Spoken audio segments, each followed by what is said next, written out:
সম্মানিত হাজিরিন, রাসূল করিম সাল্লাল্লাহু আলাইহি ওয়াসাল্লাম মক্কার জীবনে যে পরিমাণ জুলুম, নির্যাতন, কষ্ট, যে পরিমাণ কাফিরদের পক্ষ থেকে মৌখিক এবং শারীরিক প্রতিক্রিয়া সহ্য করেছেন, এরপরে আল্লাহর হাবিব নিজেই চিন্তা করেছেন যে মক্কা ছেড়ে যদি অন্য কোনো জায়গায় যাওয়া যায়, ইসলামের দাওয়াতের জন্য এটা সহজ হবে, সুবিধার হবে।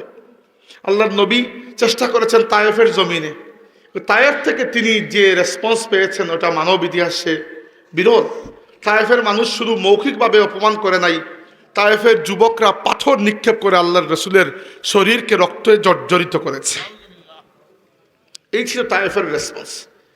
এই সময় আল্লাহ রাব্বুল আলামিন তাকে স্বপ্ন দেখালেন যে খেজুর গাছে বেষ্টিত একটা জায়গা, হে আমার নবী, এই জায়গাকে আমি আল্লাহ আপনার জন্য প্রস্তুত করে রেখেছি। দারুল হিজরা, হিজরাতের জায়গা। আল্লাহর নবী সাল্লাল্লাহু আলাইহি ওয়াসাল্লাম চিন্তা করলেন, মনে হয় খায়বার হবে, নইলে ইয়ামান হবে। কারণ আরবের মধ্যে, পুরো সেন্ট্রাল আরবের মধ্যে এই দুইটা জায়গা আছে যেখানে গ্রিনারি, সবুজ শ্যামল পরিবেশ। ইয়ামেনে প্রচুর ফল ফসল হয়, আর পুরো সেন্ট্রাল আরবের মধ্যে খায়বার এলাকায়। কিন্তু আল্লাহ রাব্বুল আলামিনের পরিকল্পনা ছিল অন্য জায়গায়। রাসূল সাল্লাল্লাহু আলাইহি ওয়াসাল্লাম মাক্কি জীবনের শেষ দিকে যখনই হজের সময় আসতো, তো মানুষ মিনায় 3 দিন অবস্থান করে হজের সময়। মিনায় গিয়ে প্রত্যেকটা মানুষের তাঁবুতে গিয়ে দাওয়াত দিতেন ইসলামের। উদ্দেশ্য ছিল, যদি আরবের বড় কোনো গ্রুপ, বড় কোনো গোষ্ঠী, বড় কোনো কাবিলা আমাকে কবুল করে নে, তাহলে আমি সেই জায়গায় চলে যাব, তারা আমাকে প্রোটেকশন দিতে পারবে এবং সেই জায়গাকে কেন্দ্র করে আমি ইসলামের দাওয়াত ছড়িয়ে দেব। এই জন্য বনু কিন্দা, বনু হানিফা, আরবের মধ্যে বড় বংশ ছিল, বড় কাবিলা 4টা। এটা হচ্ছে কুরাইশ, এটা হচ্ছে হাওয়াজিন, তায়েফের পাশে যাদের এলাকা, আর এটা হচ্ছে কিন্দা, আর এটা হচ্ছে বনু তামিম, আর এটা হচ্ছে বনু হানিফা। এইগুলা বড় বড়, যাদেরকে সবাই সম্মান করে। আর আগের যুগে মানুষের বসবাস ছিল এরকম, যে এলাকা, সে ওই এলাকায় এক বংশের মানুষ বসবাস করত, এক গোষ্ঠীর মানুষ। তো গোষ্ঠীভিত্তিক এলাকা ছিল। মক্কা ছিল কুরাইশদের এলাকা। মক্কা আপনি থাকতে হলে 3 শুরুতে থাকতে পারবেন। একটা হচ্ছে, হয় আপনি কুরাইশি, নয়তো কুরাইশিদের কারো কৃতদাস গুলাম, আর নয়তো কুরাইশের মধ্য থেকে যে কোনো একজন আপনাকে ভিসা দিতে হবে। ভিসা বলতে আজকের যুগের ভিসা নয়, তৎকালীন যুগে এটাকে বলা হতো হালিফ। মানে কুরাইশের কেউ বলতে হবে এই ব্যক্তি আমার মেহমান, তাইলে আপনি মক্কায় থাকতে পারবেন। এই 3 সুরত ছাড়া মক্কায় থাকার সুযোগ নেই। তাই আল্লাহ রাসূল চিন্তা করলেন যে চলে যাব কোনো একটা জায়গায়। তখন দাওয়াত দিচ্ছেন বিভিন্ন মানুষের কাছে গিয়ে, কিন্তু কোনো বড় কাবিলা দাওয়াত কবুল করছে না। এই সময় 6 জন, একেবারে 20-22 বছর, কারো বয়স 18-19, এরকম 6 জন যুবককে দেখলেন একটু দূরে দাঁড়িয়ে আছে। তারা আল্লাহ নবীকে খুব ফলো করছিলেন। আল্লাহ রসুল ডাক দিলেন, এদিকে আসো, তোমরা কারা? তারা বলল, আমরা হচ্ছি খাজরাজ। আল্লাহ নবী সাল্লাল্লাহু আলাইহি ওয়াসাল্লাম জিজ্ঞেস করলেন, খাজরাজ কি ইয়াসরিবের খাজরাজ? তারা বললেন, ইয়া রাসূলুল্লাহ। ইয়া রাসূলুল্লাহ বলেন নাই, নাম ধরেই বলেছেন যে আমরা ইয়াসরিব শহরের খাজরাজ বংশের মানুষ। ওই যে 6 জন, এই 6 জনের মধ্যে আমির বা নেতা ছিলেন যিনি, তার নাম ছিল আসওয়াদ ইবনে জুরারা। তিনি জিজ্ঞেস করলেন যে আপনাকে আমরা অনেকক্ষণ দেখছি, আপনি বিভিন্ন জায়গায় যাচ্ছেন, কিসের কথা বলছেন? তিনি বললেন, আমি আল্লাহর নবী হয়ে এসেছি। তাদের মাথার মধ্যে ক্লিক করলো যে আমরা ইয়াসরিব শহরে অনেক দিন ধরে ইহুদিদের সাথে বসবাস করি, আর যখন কোনো যুদ্ধ লাগে ইহুদিদের সাথে আমাদের, তখন ইহুদিরা বলে যে আখেরি নবী দুনিয়াতে আসার সময় হয়ে গেছে। যখন আখেরি নবী আসবেন, আমরা ইহুদিরা তার উপর ঈমান আনবো এবং তার নেতৃত্বে তোমাদের বিরুদ্ধে যুদ্ধ করব। এই 6 জন চিন্তা করলেন যে ইহুদিদের ঈমান আনার আগে আমরা যদি এই নবীর উপর ঈমান নিয়ে আসি, তাহলে আমরা তো এগিয়ে গেলাম।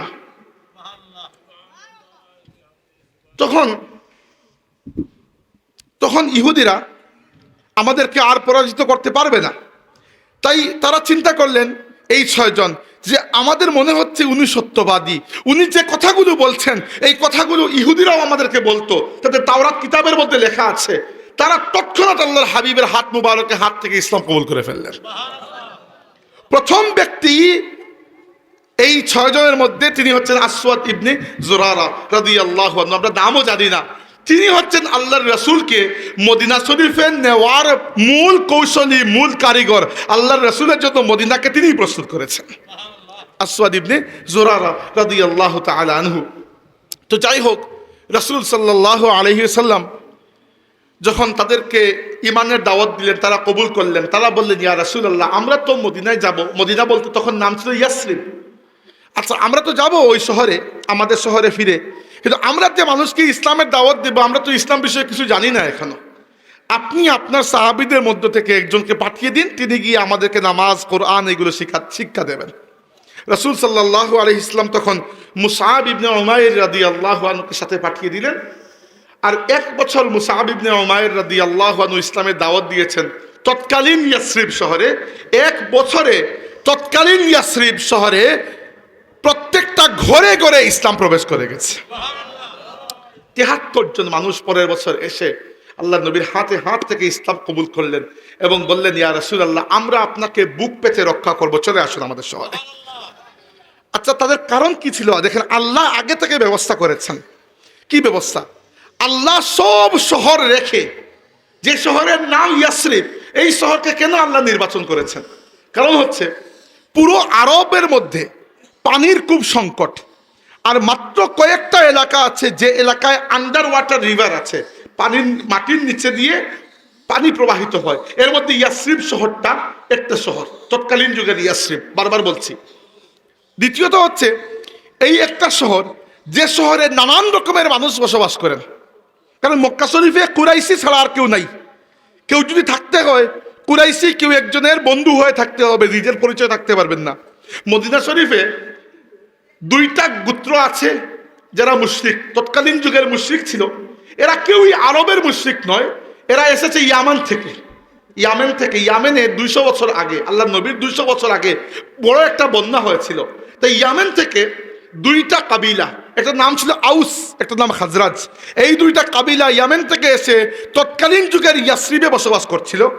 আর ঈসা আলাইহিস ইসলামের ঠিক পরে পরে রোমান সম্রাট ইসরায়েল, বর্তমান ফিলিস্তিনে হামলা করে ইহুদিদেরকে বের করে দিয়েছিল এখান থেকে। তাই ইহুদিরা দুনিয়ার বিভিন্ন জায়গায় ছড়িয়ে গিয়েছিল। 3টা ইহুদি গোত্র, বনু নাদির, বনু কাইনুকা, বনু কুরাইদা, এই 3টা ইহুদি গোত্র তৎকালীন ইয়াসরিবে এসে বসবাস করতে শুরু করলো। তাই ইয়াসরিবে বিভিন্ন ধরনের মানুষ রয়েছে। আল্লাহ তার নবীর জন্য এই শহরকে পছন্দ করেছেন। আল্লাহ পছন্দ করেছেন। আল্লাহ রাসূল কখনো চিন্তাও করেন না যে তিনি ওই শহরে যাবেন। রাসূল সাল্লাল্লাহু আলাইহি ওয়াসাল্লামকে তারা দাওয়াত দিলেন, আল্লাহ রাসূল দাওয়াত কবুল করলেন। আল্লাহ পাকের পক্ষ থেকে হিজরতের আদেশ আসলো। সাহাবায়ে কেরাম আস্তে আস্তে হিজরত করা শুরু করলেন। আবু বকর সিদ্দিক রাদিয়াল্লাহু আনহু বাকি রইলেন। তিনি জিজ্ঞেস করলেন, ইয়া রাসূলুল্লাহ, আমি হিজরত করব? আল্লাহ নবী সবাইকে অনুমতি দিলেন, আবু বকর সিদ্দিককে অনুমতি দিলেন না। বলেন, তুমি থাকো। তিনি অনেকদিন মক্কা শরীফে ছিলেন। একদিন আল্লাহ রাসূল তাকে জানিয়ে দিলেন যে আমার হিজরতের আদেশ পড়বে, আর আমার ইচ্ছা যখন আমি হিজরত করব, আবু বকর তুমি আমার সঙ্গী হবে। তো এক এক করে সাহাবা কেরাম যাচ্ছেন হিজরত করে করে। বেশিরভাগ সাহাবা লুকিয়ে লুকিয়ে যাচ্ছেন, কারণ কাফিররা দেখলে অসুবিধা। 2 জন সাহাবা লুকিয়ে গেলেন না। সর্বপ্রথম হামজা ইবনে আব্দুল মুত্তালিব, আসাদুল্লাহি ওয়া আসাদু রাসূলিহি, আল্লাহর সিংহ এবং আল্লাহর রাসূলের সিংহ হামজা রাদিয়াল্লাহু আনহু, তিনি কাবা শরীফের পাশে এসে বললেন, শেষবারের মতো যদি কেউ আমার সাথে 2 হাত করতে চায় চলে আস, হিজরত করছি আমি। আর আরেকজন হচ্ছেন আমিরুল মুমিনিন ওমর ইবনে খাত্তাব রাদিয়াল্লাহু আনহু, তিনি হিজরত করার সময় বললেন, যে ব্যক্তি তার বউকে বিধবা বানাতে চায় সে যেন উমরের পথ আটকায়। দিনের আলোতে বেরিয়ে গেলেন, কোনো ব্যক্তি সাহস হয় না সামনে এসে দাঁড়ানোর।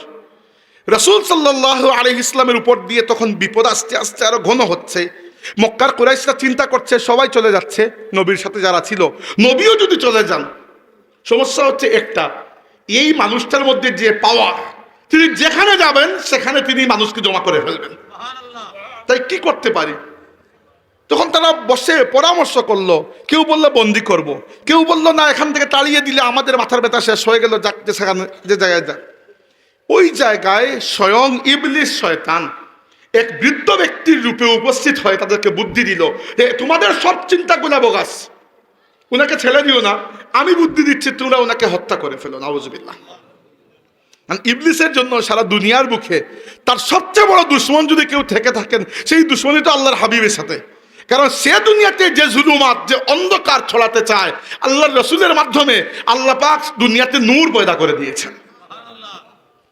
তো ইবলিসের পরামর্শে তারা চিন্তা করলো রাসূলুল্লাহ সাল্লাল্লাহু আলাইহি ওয়াসাল্লামকে এই রাতে হত্যা করবে। এবং হত্যা কে করবে এখন? কারণ তিনি তো আর কোনো জেনতেন মানুষ নয়, তিনি আব্দুল মুত্তালিবের নাতি, মক্কার কুরাইশ বংশের বনু হাসিম গোত্রের একজন, তিনি অনেক বড় ঘরের সন্তান। এমন তো নয় যে একজন কৃতদাস আপনি হত্যা করে ফেললেন কেউ কিছু বলবে না, ওনাকে হত্যা করলে অনেকেই অনেক কিছু বলতে পারে, তাই না? তো তারা বলল যে ঠিক আছে, কেউ একা দোষ নেবে না, আরবের প্রত্যেকটি ঘর থেকে এক একজন যুবক তরবারি হাতে যাবে, সবাই একসাথে অ্যাটাক করে হত্যা করবে, এবার কার উপর তিনি প্রতিশোধ নেবেন। যেই ভাবা সেই কাজ, তারা সবাই একসাথে হয়ে গেল এবং একত্রে গিয়ে রাসূল সাল্লাল্লাহু আলাইহি ওয়াসাল্লামের ঘর মুবারক ঘেরাও করলো। জিবরাইল আলাইহিস সালাম আসলেন, এসে বললেন, ইয়া রাসূলুল্লাহ, হিজরতের সময় হয়ে গেছে। আল্লাহর নবী সাল্লাল্লাহু আলাইহি ওয়াসাল্লাম ঘর থেকে বের হবেন, ঘরের সামনে প্রচুর মানুষ চারপাশে ঘেরাও করে আছে। জিবরাইল বললেন, ইয়া রাসূলুল্লাহ, এভাবে পারবেন না, এক মুষ্টি বালি হাতে নিন আর নিক্ষেপ করুন তাদের দিকে। আল্লাহ রাসূল এক মুষ্টি বালি হাতে নিয়ে বিসমিল্লাহ বলে নিক্ষেপ করলেন। নিক্ষেপ তো করেছেন সামনের দিকে, আল্লাহ পাক ওই বালুকে প্রত্যেকটা কাফিরের চোখের মধ্যে ঢুকিয়ে দিলেন। এরা চোখ কসলাচ্ছে, আল্লাহ রাসূল পেছন দিয়ে বেরিয়ে গেলেন তাদের চোখের সামন দিয়ে, কেউ বুঝতেও পারলো না। আল্লাহ রাব্বুল আলামিন বলেছেন, ওয়ামা রামাইতা ইয রামাইতা ওয়ালাকিন্নাল্লাহ রামা। হে রাসূল, যখন নিক্ষেপ করেছিলেন আপনি নিক্ষেপ করেন নাই, আল্লাহ নিক্ষেপ করেছেন। উলামায়ে কিরাম বলেছেন যে আমাদের নবী সাল্লাল্লাহু আলাইহি সাল্লামের প্রশংসা কোরআন শরীফে অনেক জায়গায় এসেছে, কিন্তু দুইটা জায়গায় আল্লাহ যেভাবে তার নবীর প্রশংসা করেছেন, এই দুইটা জায়গার মতো কোনো জায়গায় করেন নাই। একটা হচ্ছে এই জায়গা যেখানে অন্যান্য নবীদেরকে আল্লাহ কাজ শিখিয়ে দেন। হে নবী, আপনাকে অমুক কাফির অমুক কথা বলেছে, আপনি এভাবে জবাব দিন। হে রাসূল, আপনি এই কাজ করুন। উদাহরণস্বরূপ নূহ আলাইহিস সালাম নৌকা বানিয়েছেন, আল্লাহ বলেছেন ওয়াসনাউল ফুলকা, নূহ নৌকা বানিয়েছেন। ইব্রাহিম আলাইহিস সালাম তার পুত্রকে জবাই করার জন্য শুইয়েছেন, আল্লাহ বলেছেন ফালাম্মা আসলামা ওয়া তাল্লাহু লিল জাবির। ইব্রাহিম পুত্রকে শুইয়ে ছুরি চালানোর অবস্থায় চলে গিয়েছেন। প্রত্যেক নবীর কাজকে আল্লাহ ওই নবীর নামে বলেছেন। আর আমার নবী যখন নিক্ষেপ করেছেন, আল্লাহ বলেছেন আপনি করেন নাই, আল্লাহ নিক্ষেপ করেছেন। রাসূল সাল্লাল্লাহু আলাইহি ওয়াসাল্লাম হুদায়বিয়া নামক প্রান্তরে 1500 সাহাবীর হাত থেকে যখন জিহাদের বায়াত নিলেন, প্রত্যেক সাহাবী আল্লাহ নবী সাল্লাল্লাহু আলাইহি ওয়াসাল্লামের ডান হাতের উপর হাত রেখে বায়াত দিলেন, ইয়া রাসূলুল্লাহ, তারা আমাদের ভাই উসমানকে হত্যা করেছে বলে আমরা খবর পেয়েছি, আমরা আমাদের ভাই উসমান হত্যার প্রতিশোধ না নিয়ে মদিনায় ফিরে যাব না। এই মর্মে 1500 সাহাবা আল্লাহর হাবিবের হাতে জিহাদের বায়াত দিলেন। বায়াত তো দিয়েছেন আল্লাহর নবীর হাতে, আর আল্লাহ বলেছেন ইন্নাল্লাযীনা ইউবাইউনাকা ইন্নামা ইউবাইউনাল্লাহ, যারা আপনার হাতে হাত থেকে বায়াত দিয়েছে এরা আল্লাহর হাতে হাত থেকে বায়াত দিয়েছে। আচ্ছা, রাসূল সাল্লাল্লাহু আলাইহি ওয়াসাল্লাম মদিনা শরীফে তাশরিফ নিলেন, গিয়ে সোমবার দিনে পৌঁছালেন। মদিনার বাইরে একটা এলাকা আছে, নাম শুনেছেন আপনারা, কুবা। কুবার নাম শুনেছেন নাই? কুবা এলাকায়। আর ওইখানে তিনি ছিলেন শুক্রবার পর্যন্ত। আর শুক্রবারে ভোরে ফজরের নামাজ পড়ে রওনা দিয়েছেন। আর রাস্তায় এক জায়গা তিনি জুমার নামাজ পড়েছেন। তিনি প্রথম জুমা এটাই পড়েছেন। এই মসজিদের নাম হচ্ছে মসজিদে জুমা, বর্তমানে এর নাম মসজিদে জুমা। এরপরে গিয়ে শুক্রবারে তিনি পৌঁছেছেন। যখন আল্লাহর রাসূলকে পৌঁছেছেন, মদিনার মানুষের খুশির কোনো সীমা নাই।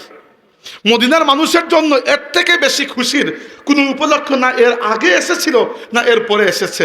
মদিনার মানুষ রাস্তায় বেরিয়ে এসেছে, ছোট ছোট বাচ্চারা গান ধরেছে, তোলা আল বাদরু আলাইনা মিন সানিয়াতিল উদাই ওয়াজাবা শুকরু আলাইনা মা দাআ লিল্লাহি দাঈ।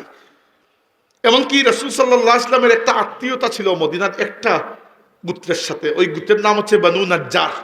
আল্লাহ রাসূলের দাদার নাম হচ্ছে আব্দুল মুত্তালিব, আব্দুল মুত্তালিবের নানার বাড়ি হচ্ছে মদিনায়। রাসূল সাল্লাল্লাহু আলাইহি ওয়াসাল্লাম যখন গেলেন ওই শহরে, ওই শহরের নাম এর আগে ছিল ইয়াসরিব। ইয়াসরিব নামটা কোন জায়গা থেকে এসেছে এক্স্যাক্টলি আমি খুঁজে পাই নাই, অনেক দেখেছি কিন্তু আমি এই লোকেশন খুঁজে পাই নাই যে এই নামটা কি জন্য এসেছে। কিন্তু আল্লাহর রাসূল নিজে বলেছেন যে কেউ যদি ইয়াসরিবকে ইয়াসরিব বলে তাহলে এটা মুনাফিকের আলামত। ইয়াসরিবকে ইয়াসরিব বলা যাবে না, বলতে হবে মদিনাতুর রাসূলিল্লাহ অথবা মদিনাতুল মুনাওয়ারা। আল্লাহর নবী ইয়াসরিব শহরকে গিয়ে নূরের শহর বানিয়ে দিয়েছেন। এবার ইয়াসরিব শহরে আল্লাহর রসুল তাশরিফ দিলেন, ইয়াসরিব শহর হয়ে গেল নূরের শহর মদিনা। আর মদিনা সেই দিন থেকে আমাদের প্রাণের মধ্যে স্থান নিয়ে নিল। মানে যখন সেই মক্কাভূমি, যে মক্কাভূমিকে আমাদের বাবা ইব্রাহিম আলাইহিস সালাম আবাদ করেছিলেন, আমাদের বাবা ইব্রাহিম আলাইহিস সালাম এই মক্কা ভূমিতে তার সন্তান ইসমাইলকে নির্বাসন দিয়ে গিয়েছিলেন। মা হাজেরা সহ ইসমাইল আলাইহিস সালামের ওসিলায় এখানে জমজমের পানি আসলো। হাজেরার ওসিলায় এখানে এত বড় বড় নিয়ামত আল্লাহ দিয়েছেন। এখানে ইব্রাহিম আলাইহিস সালাম তার পুত্রকে কুরবানি দিতে চেয়েছেন। এখানে ইব্রাহিম আলাইহিস সালাম নিজের হাতে কাবা শরীফ তৈরি করেছেন। এখানে ইব্রাহিম আল্লাহর কাছে দোয়া করেছেন, রব্বানা ওয়াবআস ফীহিম রাসূলাম মিনহুম ইয়াতলু আলাইহিম আয়াতিকা ওয়া ইউআল্লিমুহুমুল কিতাবা ওয়াল হিকমাতা ওয়া ইউযাক্কিহিম। হে আল্লাহ, তোমার কাছে দোয়া করছি এই মক্কা ভূমিতে তুমি তোমার রাসূলকে পাঠিয়ে দিও। যে ভূমিতে ইব্রাহিম আলাইহিস সালামের দুয়ার বদৌলতে আল্লাহর হাবিব তাশরিফ এনেছেন, সেই ভূমি থেকে আল্লাহর নবীকে প্রায় তাড়িয়ে দেওয়া হয়েছে। তিনি বাধ্য হয়েছেন, নয়তো কেউ নিজের জন্মভূমি ত্যাগ করতে চায় না। কিন্তু আব্দুল্লাহ ইবনে আব্বাস রাদিয়াল্লাহু আনহু বলেছেন, আল্লাহর নবী যখন হিজরত করছিলেন চোখ দিয়ে পানি পড়ছিল, দাড়ি মুবারক ভিজে যাচ্ছিল এবং বারবার বলেছেন, হে মক্কা ভূমি, তুমি আমার বড় প্রিয়, তোমার সন্তানরা যদি আমাকে বের করে না দিত আমি কখনো তোমাকে ছেড়ে যেতাম না। আল্লাহ রাব্বুল আলামিন সান্ত্বনা দিয়েছেন, সান্ত্বনা নয়, আল্লাহ সুসংবাদ দিয়েছেন। আল্লাহ বলেছেন, ইন্নাল্লাযী ফারাদা আলাইকাল কুরআনা লারাদ্দুকা ইলা মাআদ। যে আল্লাহ আপনাকে কোরআন দিয়েছেন, সে আল্লাহ আবার আপনাকে আপনার জন্মভূমিতে ফিরিয়ে নিয়ে আসবেন। রাসূল সাল্লাল্লাহু আলাইহি ওয়াসাল্লাম গেলেন, যাওয়ার পরে একটা অসুবিধা দেখা দিল। অসুবিধা হচ্ছে মক্কার সাহাবায়ে কেরামের মন মদিনায় বসতে চায় না। কারণ মক্কার আবহাওয়া একরকম, মক্কার খাবার একরকম, পানি একরকম, কালচার একরকম, ওয়েদার একরকম, মদিনার সব কিছু ভিন্ন। সবচেয়ে বেশি অবস্থা খারাপ হয়ে গেল আবু বকর সিদ্দিক রাদিয়াল্লাহু আনহু এবং বিলাল রাদিয়াল্লাহু আনহু। বিলাল রাদিয়াল্লাহু আনহু বয়সে অনেক বয়স্ক মানুষ ছিলেন, তিনি রাসূল সাল্লাল্লাহু আলাইহি ওয়াসাল্লাম থেকে 8 বা 9 বছরের ছোট বা 10 বছরের ছোট। আর আবু বকর রাদিয়াল্লাহু আনহু রাসূল সাল্লাল্লাহু আলাইহি ওয়াসাল্লাম থেকে 2 বছরের ছোট। তো এরা অনেকটা বয়স্ক, তখন কারো মন বসে না। একদিন আয়েশা সিদ্দিকা রাদিয়াল্লাহু আনহা বললেন, ইয়া রাসূলুল্লাহ, মদিনায় এসে আপনার 2 সাহাবী আবু বকর আর বিলালের অবস্থা বড় খারাপ। বিলাল তো পুরো রাত ঘুমাতে পারেন না, খালি হায় মক্কা বলে কাঁদেন। কারণ জন্ম হয়েছে মক্কা শরীফে, বড় হয়েছেন এখানে। এখন মদিনার জন্য মনের মধ্যে এই ভালোবাসা তাদের সৃষ্টি হচ্ছে না। আল্লাহর নবী তখন দোয়া করলেন, এমন একটা দোয়া যে দোয়াটির প্রভাব আজ পর্যন্ত আপনার মধ্যে পাওয়া যাবে। আল্লাহ রাসূল দোয়া করলেন, আল্লাহুম্মা হাব্বিব ইলাইনাল মাদিনাতা কা হুব্বিনা মাক্কাতা আও আসাদ্দা। আল্লাহ, মক্কার জন্য আমাদের দিলের মধ্যে যত মহব্বত ছিল, এরকম মহব্বত মদিনার জন্য তৈরি করে দাও, এবং মদিনার জন্য মহব্বতকে মক্কার মহব্বত থেকে বাড়িয়ে দিয়ে দাও আমাদের মধ্যে। আর সেই দুয়ার বরকত আজও আপনার মধ্যে। আপনি একবার নিজেকে চিন্তা করে দেখুন, যাদের উমরায় যাওয়ার, হজে যাওয়ার সুযোগ হয়েছে, মদিনা যাওয়ার পরে মুমিনের অন্তরের মধ্যে কিরকম পরিবর্তন হয়। অবশ্যই মক্কা শরীফ সম্মানী, অবশ্যই মক্কা আমাদের বাবা ইব্রাহিম আলাইহিস সালামের ভূমি, অবশ্যই মক্কা আমাদের নবীর জন্মভূমি, অবশ্যই মক্কা শরীফ কাবা শরীফের ভূমি। কিন্তু মুমিনের ইমানের একটা চাহিদা হচ্ছে মদিনায় যাওয়ার পরে মনের মধ্যে একটা মহব্বতের একটা জোয়ার চলে আসছে। কি জন্য? আল্লাহ নবী দোয়া করেছিলেন, আল্লাহুম্মা হাব্বিব ইলাইনাল মাদিনাতা কা হুব্বিনা মাক্কাতা আও আসাদ্দা। হে আল্লাহ, আমাদের দিলের মধ্যে মক্কার মতো বা মক্কার চাইতে বেশি বাড়িয়ে মহব্বত মদিনা শরীফের জন্য তুমি দিয়ে দাও। এবার আর অন্যদিকে না গিয়ে পরবর্তী কথাগুলো আমি মদিনা শরীফ নিয়ে একটু বলতে যাচ্ছি। কি জন্য বলতে যাচ্ছি?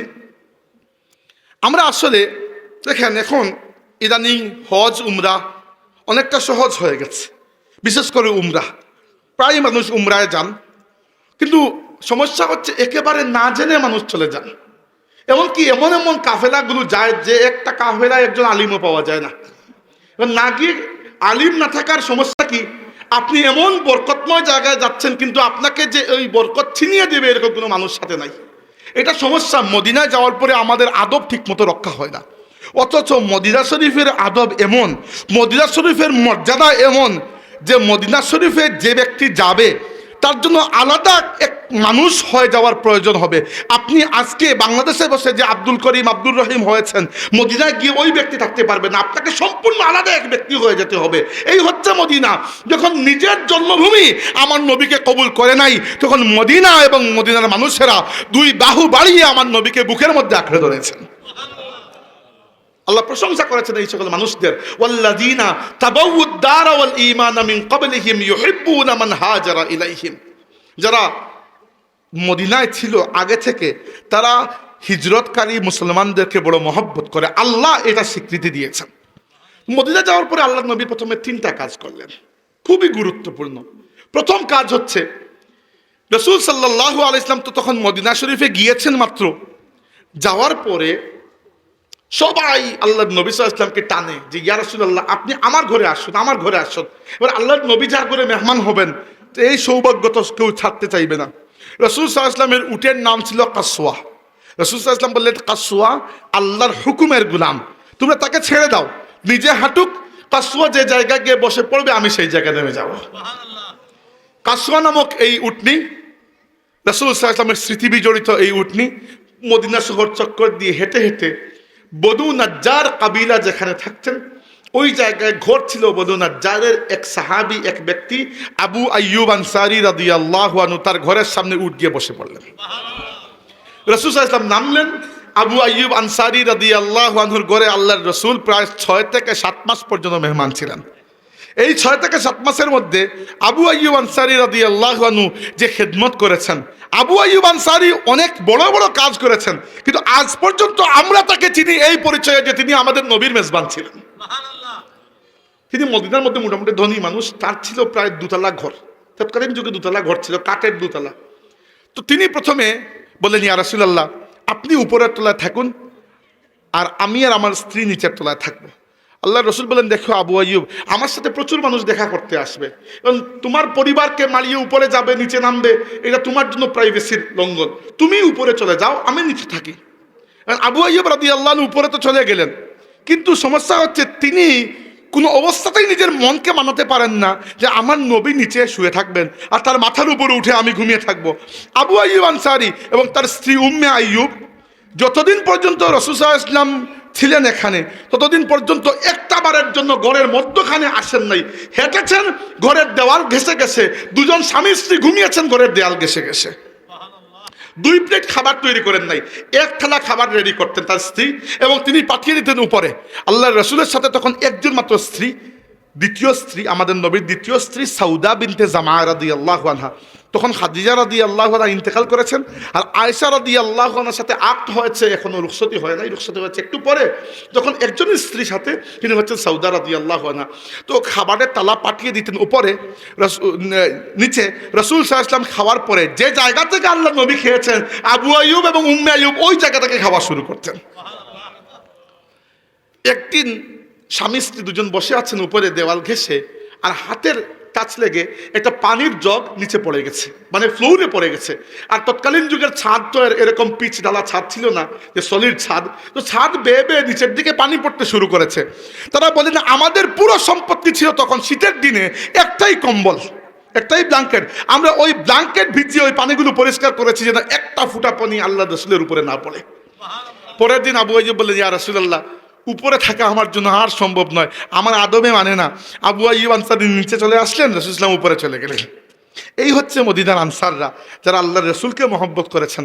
আল্লাহর নবী যখনই বনু নাজ্জার এলাকায় যেতেন, তখন বনু নাজ্জারের মেয়েরা, ছোট ছোট মেয়ে, গান গাইতো, নাহনু জিওয়ারিম মিন বানি নাজ্জার ইয়া হাব্বাজা মুহাম্মাদুম মিন জার।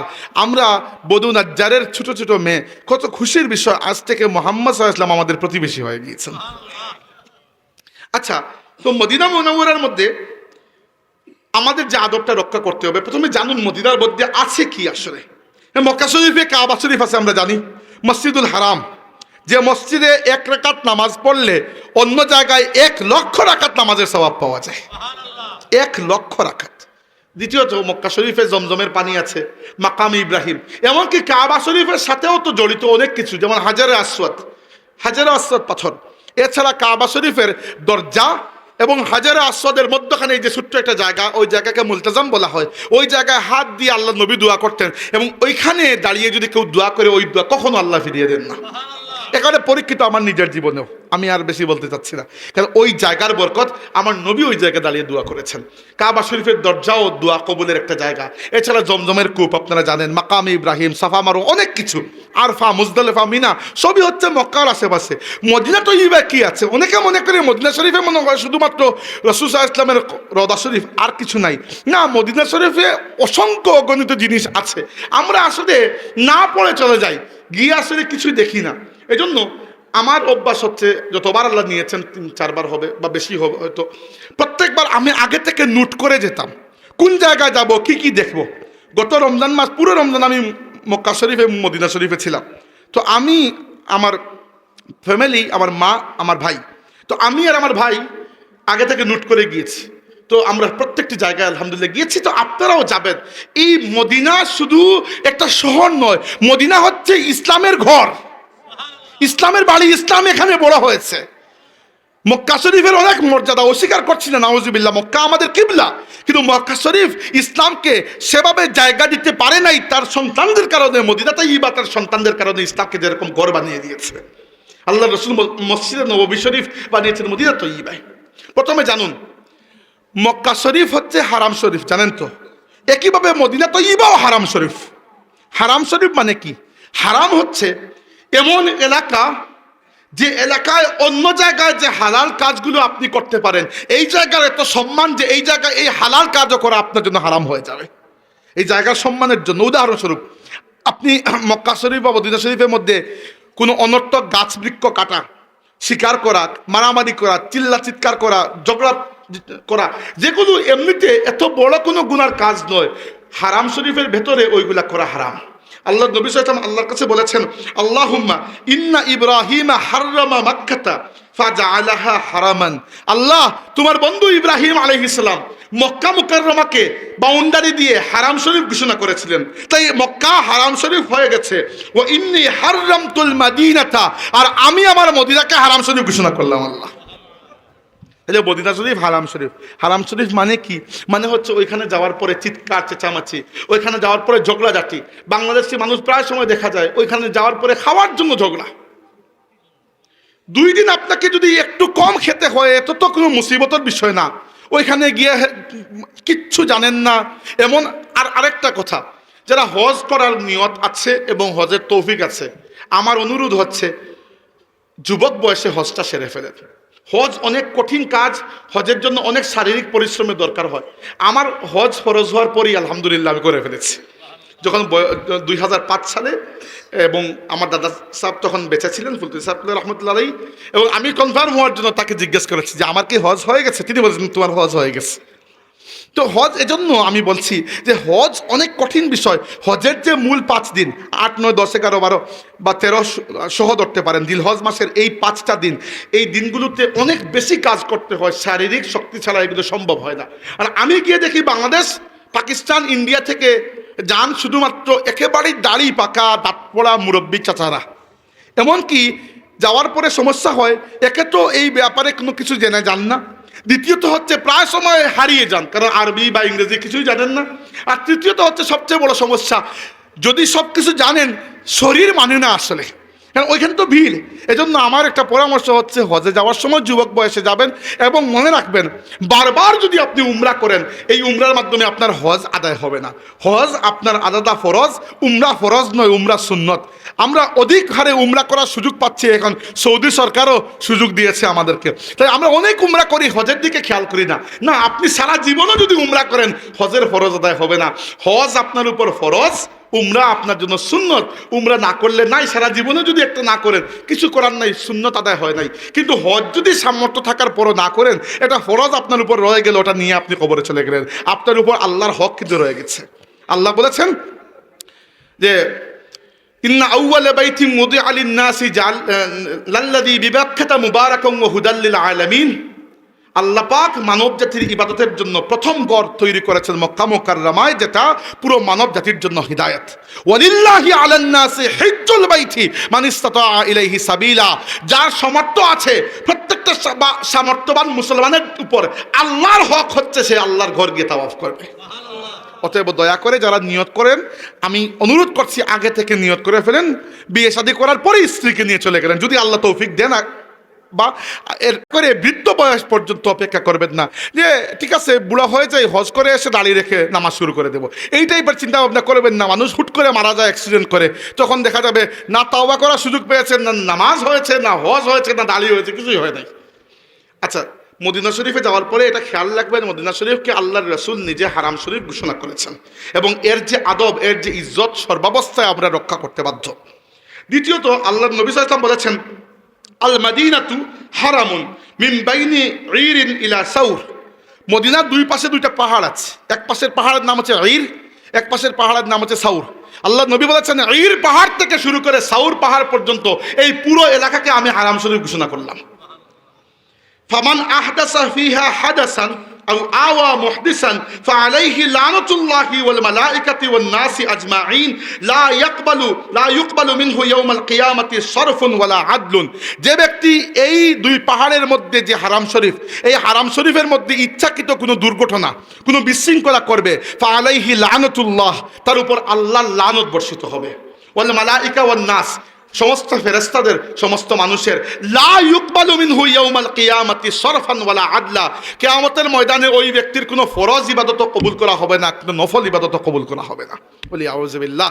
চিন্তা করে দেখেন, মদিনা শরীফে যাওয়ার সময় কিন্তু খুব নিজেকে বুঝিয়ে যাবেন, ওই জায়গা আপনার সিলেট নয়, ওই জায়গা বাংলাদেশ নয়, ওই জায়গা অন্য দুনিয়ার কোনো জায়গার সাথে এর তুলনাই হয় না। অন্য যে কোনো জায়গায় আপনি গিয়ে যে কোনো বেয়াদবি করলে একসময় আল্লাহ মাফ করে দেবেন। আর আল্লাহর রাসূলের ইজ্জত এরকম, রাসূলুল্লাহ সাল্লাল্লাহু আলাইহি ওয়াসাল্লামের সামনে জুরে কথা বললে আল্লাহ বলেছেন আন তাহবাতু আমালুকুম, সমস্ত আমল তুমি বরবাদ করে ফেলবে। এইরকম সেখানে আপনার সতর্ক থাকতে হবে। আল্লাহ নবী বলেছেন মান আহদাসা ফিহা হাদাস, যে ব্যক্তি এখানে কোনো দুর্ঘটনা ইচ্ছাকৃত বিশৃঙ্খলা ঘটাবে, ফাআলাইহি লানাতুল্লাহি ওয়াল মালাইকাতি ওয়ান নাসি আজমাইন, এই ব্যক্তির উপর আল্লাহর লানত, ফেরেশতাদের লানত, সমস্ত মানুষের লানত, নাউজুবিল্লাহ।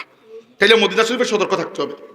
দ্বিতীয়ত হচ্ছে মদিনা শরীফ, আমি আগে আপনাদেরকে বারবার বলেছি যে মদিনা শরীফের নাম আগে ছিল ইয়াসরিব। এখন কেউ যদি মদিনা শরীফকে ইয়াসরিব নামে ডাকে, সে মুনাফিক হয়ে যাবে। কারণ কি, কুরআন শরীফে ইয়াসরিব নামটা একবারই এসেছে, ওই নামটা বলেছিল মুনাফিকরা।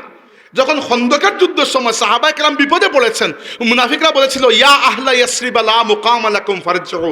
আব্দুল্লাহ ইবনে উবাই, মুনাফিক সর্দার, সে বলেছিল হে ইয়াসরিবের মানুষ, নবী তোমাদের সাথে মিথ্যা কথা বলেছেন, আল্লাহর কোনো সাহায্য টাহ্য আসবে না, এখানে দাঁড়িয়ে লাভ নাই, চলে আসো আমরা নবীকে রেখে চলে যাই।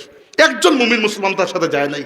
তাই যে ব্যক্তি ইয়াসরিব নামে এখন মদিনাকে ডাকবে, তার অন্তরের মধ্যে মুনাফিকি রয়েছে। আল্লাহর রাসূল বলেছেন যে ইন্নাল্লাহা সাম্মাল মাদিনাতা তাবা, আল্লাহ আমার মদিনাকে তাবা, পাক শহর নাম দিয়ে দিয়েছেন। এরপরে মদিনা শরীফের আরেকটা খাসিয়ত হচ্ছে, মদিনা শরীফ আসলে মুমিনের ইমানের ঠিকানা, মুমিনের ইমানের ঠিকানা। একটা জিনিস খেয়াল করে দেখবেন, মক্কা শরীফ হচ্ছে আমাদের যাবতীয় আমলের জায়গা, তাই না? কারণ মক্কা শরীফ গিয়ে আপনি এমন একটা আমল করছেন যে আমল দুনিয়াতে কোথাও করতে পারবেন না, এটা হচ্ছে তাওয়াফ করা। আল্লাহ রাসূল বলেছেন আত-তাওয়াফু কাস-সালাহ, তাওয়াফ নামাজের মতো ইবাদত। তাওয়াফ এত গুরুত্বপূর্ণ, তাওয়াফ নামাজের মতো ইবাদত। শুধু তাওয়াফের মধ্যে কথা বলা যায়, নামাজের মধ্যে কথা বলা যায় না। তাই তাওয়াফ অন্য কোনো শহরে দুনিয়াতে তাওয়াফ করতে পারবেন না। আপনাদের প্রতি আমার একটা অনুরোধ, যদি রাখেন, কখনো যদি হজ বা উমরা করার সুযোগ আল্লাহ ইনশাল্লাহ দেবেন, আমি দোয়া করি আপনাদের জন্য, আপনারাও দোয়া করবেন আমার জন্য, সুযোগ হয় মক্কা শরীফে যাওয়ার পরে অধিক থেকে অধিক তাওয়াফ করবেন। দুনিয়ার অন্য সব জায়গায় বাকি সব ইবাদত করতে পারবেন, তাওয়াফ দুনিয়ার অন্য কোনো জায়গায় হবে না, তাওয়াফ মক্কা শরীফেই করতে হবে। তাই অনেকে মক্কা শরীফে যাওয়ার পরে অধিক উমরা করতে ব্যস্ত হয়ে যান। এত বেশি উমরা করা একটা সুন্নত নয়, কারণ রাসূল সাল্লাল্লাহু আলাইহি ওয়াসাল্লাম নরমালি উমরা কমই করেছেন, এত উমরা করেন নাই। হ্যাঁ, এক একবার গেলে যেহেতু অনেক দূর থেকে গিয়েছেন, তাই একাধিক উমরা তো অবশ্যই করবেন, কিন্তু মূল ফোকাস দিবেন তাওয়াফের উপর। কারণ তাওয়াফ এমন ইবাদত যেটা অন্য দুনিয়ার কোনো ইবাদতের সাথে এর মিল নাই, এর মিল হচ্ছে নামাজের সাথে। আর তাওয়াফ মক্কা শরীফ ছাড়া আপনি বাংলাদেশে বসে করতে পারবেন না, তাই তাওয়াফ করবেন বেশি করে। তাই দেখেন আমাদের যাবতীয় আমল, তাওয়াফ, সাই, কুরআন শরীফ নাজিল হয়েছে মক্কা শরীফে, সব আমলের ঠিকানা, সব আমলের আতুলঘর হচ্ছে মক্কা মুকাররমা। আর আসলে আমাদের ইমানের ঠিকানা হচ্ছে মদিনা মুনাওয়ারা। আর আল্লাহ রাসূল সাল্লাল্লাহু আলাইহি ওয়াসাল্লাম বলেছেন ইন্নাল ঈমানা লা ইয়ারিজু ইলাল মাদিনাতি কামা তারিজুল হাইয়াতু ইলা জুহরিহা। কিয়ামতের আগে আখিরি জামানায় দুনিয়াতে যখন ফিতনা ফাসাদ থাকবে, আস্তে আস্তে দুনিয়ার সব জায়গা থেকে ঈমান উঠিয়ে নেওয়া হবে, ঈমান সংকুচিত হয়ে যাবে, এবং সংকুচিত হয়ে হয়ে পুরো ঈমান নামক যে জিনিসটা ওইটা এসে আমার মদিনা শরীফে আশ্রয় নেবে। যেভাবে সাপ তার গুহার মধ্যে কুণ্ডলি পাখি আশ্রয় নেয়, কিয়ামতের আগে ঈমান এসে এইভাবে মদিনায় আশ্রয় নেবে। আপনার ঈমান যদি বাঁচাতে হয় কখনো, মদিনা শরীফ আপনার জন্য শেষ পর্যন্ত ঈমানের ঠিকানা হবে। এই জন্য মদিনা যাওয়ার পরে এটাও খেয়াল রাখবেন যে এই যে শহরে এসেছি এটা ঈমানের শহর। এছাড়া রাসূল সাল্লাল্লাহু আলাইহি ওয়াসাল্লাম বলেছেন যে ওয়াল্লাযী নাফসি বিয়াদি মা ফিহা তরিকুন দায়িকুন ওয়ালা ওয়াসিউন ওয়ালা সাহলুন ওয়ালা জাবালুন ইল্লা ওয়া আলাইহি মালাকুন শাহিরুন সাইফাহু ইলা ইয়াউমিল কিয়ামাহ। মদিনার প্রত্যেকটা গলিতে গলিতে, কাঁচা রাস্তা পাকা রাস্তা, সমতল ভূমি পাহাড়, বড় রাস্তা ছোট রাস্তা, প্রত্যেকটা জায়গায় আল্লাহ রাব্বুল আলামিন তরবারি হাতে একজন ফেরেশতাকে নিরাপত্তা দেখতে নিয়োজিত করে রেখেছেন। এই হচ্ছে মদিনা শহরের প্রটোকল। আল্লাহ নবী সাল্লাল্লাহু আলাইহি ওয়াসাল্লাম বলেছেন যে আলা আনকাবিল মদিনাতি মালাইকাতুন লা ইয়াদখুলুহা আত-তাউন ওয়ালা দাজ্জাল। মদিনার প্রত্যেকটা চেক পয়েন্টের মধ্যে আল্লাহ ফেরেশতাকে রেখে দিয়েছেন। না কোনো মহামারী মদিনায় প্রবেশ করতে পারবে, না কিয়ামতের আগে সবচেয়ে বড় ফিতনা দাজ্জাল যখন দুনিয়াতে আসবে, দাজ্জালও আমার মদিনায় কখনো প্রবেশ করতে পারবে না। এই হচ্ছে আল্লাহর পক্ষ থেকে মদিনা শরীফকে যে প্রটোকল দেওয়া হয়েছে। রাসূল সাল্লাল্লাহু আলাইহি ওয়াসাল্লাম দোয়া করেছেন মদিনা শরীফের জন্য, বলেছেন আল্লাহুম্মা বারিক লানা ফি মাদিনাতিনা, হে আল্লাহ আমাদের মদিনার মধ্যে তুমি বরকত দিয়ে দাও। বিশ্বাস করে আপনি যখন মদিনা শরীফে যাবেন, আপনার কি মনে হয় আপনার নবীর দোয়া, সেই দোয়ার আসর কি এখন নাই? আল্লাহ নবীর দোয়া, আল্লাহ রাসূল সাল্লাল্লাহু আলাইহি ওয়াসাল্লাম যখন দোয়া করেছেন, এই দোয়ার আসর তো এখনো আছে, তাই না? আচ্ছা, এটা তো দুয়ার আসর, তো বললাম আপনি দুয়ার আসর হয়তো বুঝতে পারবেন না যে দুয়ার আসর কিভাবে আছে। ফিজিক্যালি আমি আপনাকে বলতে চাই কিভাবে। মদিনা শরীফে যাওয়ার পরে মদিনা শরীফের পানির একটা সমস্যা হচ্ছে, এই পানিতে প্রচুর পরিমাণে অ্যাসিডিক পানি, আর্সেনিক যুক্ত পানি। মক্কা শরীফে এই যন্ত্রণা নাই, মক্কা শরীফে হচ্ছে জমজম, জমজম তো হচ্ছে শিফা। কিন্তু মদিনা শরীফের পানি যেগুলো, ওই পানিগুলো একটু আর্সেনিক যুক্ত ছিল। রাসূল সাল্লাল্লাহু আলাইহি ওয়াসাল্লাম নিজের থুক মুবারক ওই পানির মধ্যে দিয়েছেন। ওই পানি আর্সেনিক মুক্ত মিঠা পানি তো হয়েছে, কিয়ামত পর্যন্ত যেন ওই পানি শিফা হয়ে গেছে আল্লাহ রসুলের থুক মুবারকের বরকতে। এই হচ্ছে আল্লাহ রসুলের প্রভাব, এটাকে বলা হয় তাবাররুক। আল্লাহ রসুলের বরকতে আল্লাহ রাব্বুল আলামিন এইভাবে মদিনা শরীফের পানিকে সুমিষ্ট পানি বানিয়ে দিয়েছেন। রাসূল সাল্লাল্লাহু আলাইহি ওয়াসাল্লাম দোয়া করেছেন আল্লাহুম্মা বারিক লানা ফি মাদিনাতিনা, আল্লাহ আমাদের মদিনার উপর তুমি বরকত দাও। আল্লাহুম্মা বারিক লানা ফি সাইনা ওয়া বারিক লানা ফি মুদ্দিনা, হে আল্লাহ মদিনার যে বাটখারা যেগুলো দিয়ে মানুষ মাপে, কখনো আমরা লিটার হিসাবে মাপি, কখনো কিলো হিসাবে মাপি, তো আরবের মানুষ সা এবং মুদ দিয়ে মাপে, এই দুইটা তাদের মাপের বাটখারা। আল্লাহ এই মাপের মধ্যে তুমি আরো বরকত বাড়িয়ে দাও। মানে আল্লাহ রাসূল মদিনা শরীফে কোনো জায়গাকে বরকত থেকে খালি রাখতে চান নাই, কোনো জায়গাকে ফেরেশতা থেকে খালি রাখতে চান নাই। মদিনা শরীফের কুনার জন্য আল্লাহ রাসূল দোয়া করে গেছেন। এছাড়া এই তো বললাম মদিনার ভেতরের বিষয়, যেগুলা জিওগ্রাফিক্যালি মদিনার জন্য বরকত পায়। এবার আসুন আরেকটু ভিতরে যাই। ভিতরে গিয়ে আমরা পাই, দেখেন মদিনা শরীফে আমাদের জন্য মূল কেন্দ্রবিন্দু হচ্ছে মসজিদে নববী শরীফ, এবং মসজিদে নববী শরীফের ভেতরে রাসূল সাল্লাল্লাহু আলাইহি ওয়াসাল্লামের রওজা পাক, তাই না? যে ভূমিতে আল্লাহর হাবিব সাল্লাল্লাহু আলাইহি ওয়াসাল্লাম শুয়ে আছেন, আপনার কি মনে হয় এই ভূমির সমান অন্য কোনো ভূমি আল্লাহর পুরো সৃষ্টির মধ্যে সম্ভব? আল্লাহর পুরো সৃষ্টির মধ্যে মদিনা মুনাওয়ারা, যে ভূমিতে আল্লাহর রাসূল শুয়ে আছেন, এই ভূমির মতো অন্য কোনো ভূমি নাই। আল্লাহ রাসূল সাল্লাল্লাহু আলাইহি ওয়াসাল্লাম দুনিয়া থেকে বিদায় নেওয়ার পরে একটা ঘটনা পাই আমরা, যদিও ওই ঘটনার সনদ একটু দুর্বল, আমি আগেই বলছি সনদ একটু দুর্বল, কিন্তু ওইটা ঘটনা হিসাবে আমাদের জন্য বলা যায়। আমরা বলছি যে একজন আলিম বয়ান করেছেন, রাসূল সাল্লাল্লাহু আলাইহি ওয়াসাল্লামের ইন্তেকালের বেশ কয়েকদিন পরে আরবের এক বেদুইন ব্যক্তি রওজা শরীফে আসলেন। এসে তিনি দাঁড়িয়ে দাঁড়িয়ে বললেন, ইয়া রাসূলুল্লাহ, আমার বড় শখ ছিল আপনাকে দেখো, কিন্তু আমার নসিব হয় নাই আপনাকে দেখার। আমি আসার আগে দুনিয়া থেকে বিদায় নিয়েছেন, কিন্তু আপনাকে আল্লাহ যে কিতাব দিয়েছেন কোরআন, ওই কিতাবের মধ্যে আমি পেয়েছি আল্লাহ বলেছেন ওয়ালাউ আন্নাহুম ইয যালামু আনফুসাহুম জাউকা ফাস্তাগফিরুল্লাহ ওয়াস্তাগফারা লাহুমুর রাসূল লাওয়াজাদুল্লাহা তাওয়াবার রহিমা। হে রাসূল, আপনার উম্মত যদি গুনাহ করে আপনার কাছে চলে আসে আর আল্লাহর কাছে ক্ষমা চায়, আর আপনি যদি একটাবার আল্লাহকে বলে দেন, তারা আল্লাহকে ক্ষমাশীল হিসাবে পেয়ে যাবে। ওই বেদুইন বললেন, ইয়া রাসূলুল্লাহ, আমি আমার গুনার বোঝা নিয়ে আপনার কাছে এসেছি, আমি আল্লাহর কাছে তওবা করছি, আপনি আমার জন্য আল্লাহর কাছে একটাবার বলে দিন, আল্লাহ যেন আমার গুনাহকে মাফ করে দেন। এরপর এই বলে এই বেদুইন অনেকক্ষণ কাঁদলেন এবং কেঁদে কেঁদে একটা কবিতা পড়লেন ইয়া খায়রা মান দুফিনাত বিল কাই আরজুমুহু ফাতাবা মিন তিবিহিন্নাল কাউ ওয়াল আকামু নাফসিল ফিদাউ লিকবরিন আনতা সাকিনুহু ফীহিল আফাফু ওয়া ফীহিল জুদু ওয়াল কারামু আনতাল হাবিবুল্লাযী তুরজা শাফাআতুহু আলাস সিরাতি ইযা মা যাল্লাতিল কদামু। তিনি পড়লেন, এটা কি বললেন? তিনি বললেন, ইয়া রাসূলুল্লাহ, যে মাটিতে আপনি শুয়ে আছেন আপনার ওসিলায় এই মাটি বরকতময় হয়ে গেছে। আমি সারমর্ম বলছি, পুরো শাব্দিক অর্থ নয়। ইয়া রাসূলুল্লাহ, যে কবর শরীফে আপনি শুয়ে আছেন আমার অন্তরটা ওই কবরের জন্য ফিদা হয়ে গেছে। এখানেই আল্লাহর রহমত, এখানেই আল্লাহর ক্ষমা। ইয়া রাসূলুল্লাহ, আপনি আমার হাবিব, যেদিন আপনার শাফাআত ছাড়া সবার পা টলমল করবে সেই দিন আপনি আমাকে ভুলে যাবেন না। এই বলে তিনি অনেকক্ষণ কাঁদলেন, কেঁদে চলে গেছেন। গ্রাম্য মানুষ, সহজ সরল, কেঁদে চলে গেছেন। যে আলিম এই ঘটনা বয়ান করছেন তিনি বললেন যে আমি অবাক হয়ে ওই ব্যক্তিকে দেখছিলাম যে কি করে ওই ব্যক্তি। তিনি চলে যাওয়ার পরে ওই আলিম বলেন, একটু পরে আমার একটু তন্দ্রা চলে আসলো ঘুমের মতো, আমি একটু হেলান দিয়ে একটু তন্দ্রা অবস্থায় আছি। ওই অবস্থায় স্বপ্নে দেখি রাসূল আকরাম সাল্লাল্লাহু আলাইহি ওয়াসাল্লাম আমাকে ডাকছেন এবং দেখে বলছেন, তুমি উঠো, দৌড়াও, ওই বেদুইনকে গিয়ে আটকাও এবং তাকে খবর দাও যে আমার শাফাআতে আল্লাহ তার জীবনের তামাম গুনাহকে মাফ করে দিয়েছে। মদিনা শরীফের বরকত এটা। এই হচ্ছে রওজা শরীফ। আল্লাহর রাসূল সাল্লাল্লাহু আলাইহি ওয়াসাল্লাম আমাদেরকে বলেছেন, মা বাইনা বাইতি ওয়া মিম্বারি রাওদাতুম মিন রিয়াদিল জান্নাহ।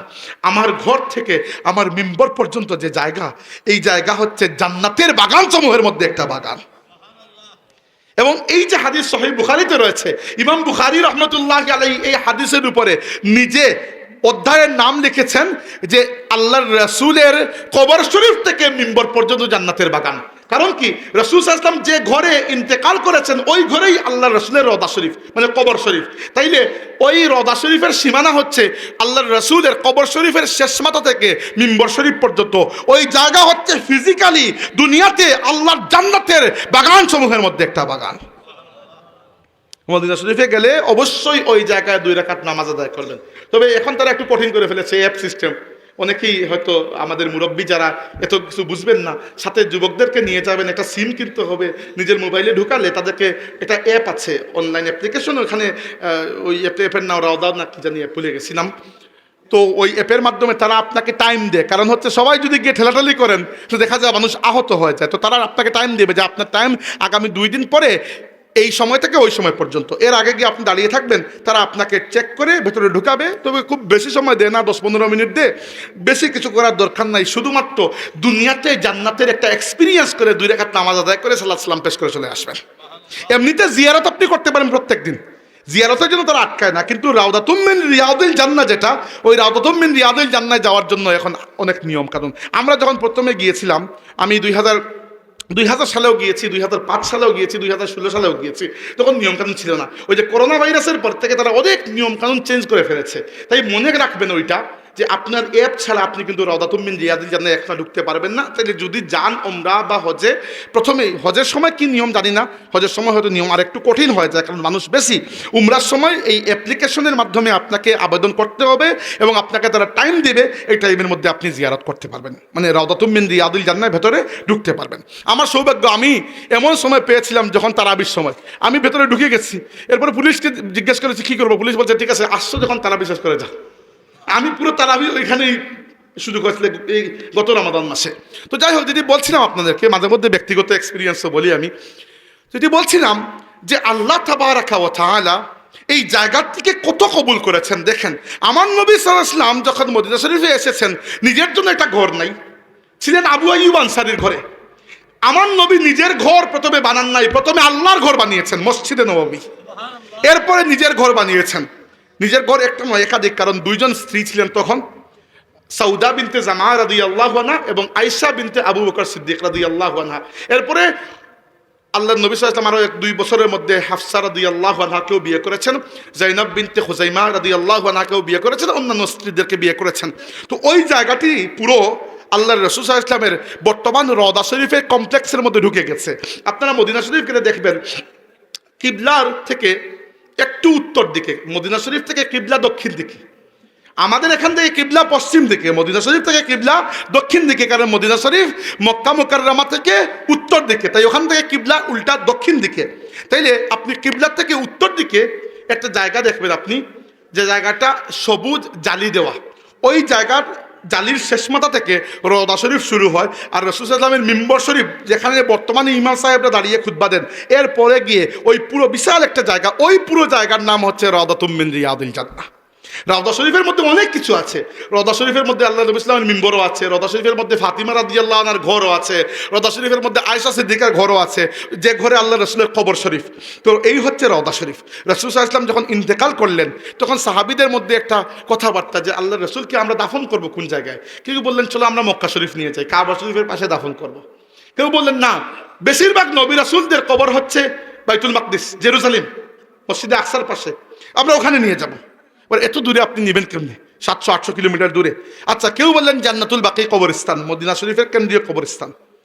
তখন আবু বকর সিদ্দিক রাদিয়াল্লাহু আনহু বলেন, না, নবী রাসূল যেখানে ইন্তেকাল করেন তারা সেখানে কবরস্থ হতে পছন্দ করেন, তাই আল্লাহ রাসূল যেখানে ইন্তেকাল করেছেন ওইখানে আমরা তার কবরের ব্যবস্থা করব। তো ওই ঠিক বিছানা সরিয়ে, যে বিছানা ইন্তেকাল করেছেন ওই বিছানা সরিয়ে এখানে কবর শরীফ খুঁড়া হলো, এবং রাসূল সাল্লাল্লাহু আলাইহি ওয়াসাল্লামকে গোসল দেওয়ালেন তার চাচা আব্বাস রাদিয়াল্লাহু আনহু। আব্বাস রাদিয়াল্লাহু আনহুর 2 ছেলে, ফদল ইবনে আব্বাস এবং কুসাম ইবনে আব্বাস, আর রাসূল সাল্লাল্লাহু আলাইহি ওয়াসাল্লামের জামাতা এবং চাচাতো ভাই আলী ইবনে আবি তালিব রাদিয়াল্লাহু আনহু, আর আরেকজন সাহাবী তার নাম হচ্ছে শুকরান রাদিয়াল্লাহু আনহুমা। এই 5 জন সাহাবী রাসূল সাল্লাল্লাহু আলাইহি ওয়াসাল্লামকে গোসল দিয়েছেন, এবং এরাই কবর শরীফে নেমেছেন, এরাই রাসূল সাল্লাল্লাহু আলাইহি ওয়াসাল্লামের জিসমে আতহার কবর শরীফে রেখেছেন, এবং ইন্তেকাল হয়েছে সোমবারে, কবর শরীফে রাখা হয়েছে বুধবারে। কারণ সাহাবায়ে কেরাম কেউ রাসূল সাল্লাল্লাহু আলাইহি ওয়াসাল্লামের জিসম মুবারক সামনে রেখে ওই ইমামতি করতে রাজি নয়, তাই সাহাবীরা ঘরের মধ্যে 10-15 জন করে প্রবেশ করেছেন, যার যার মতো করে সালাত সালাম পেশ করে চলে এসেছেন। দেরি লেগেছে, এই জন্য বুধবারে রাসূল সাল্লাল্লাহু আলাইহি ওয়াসাল্লামকে কবর শরীফে রাখা হয়েছে। আর ওই যে জায়গায় রাখা হয়েছে, আল্লাহর সৃষ্টির মধ্যে এর থেকে দামি কোনো জায়গা নাই।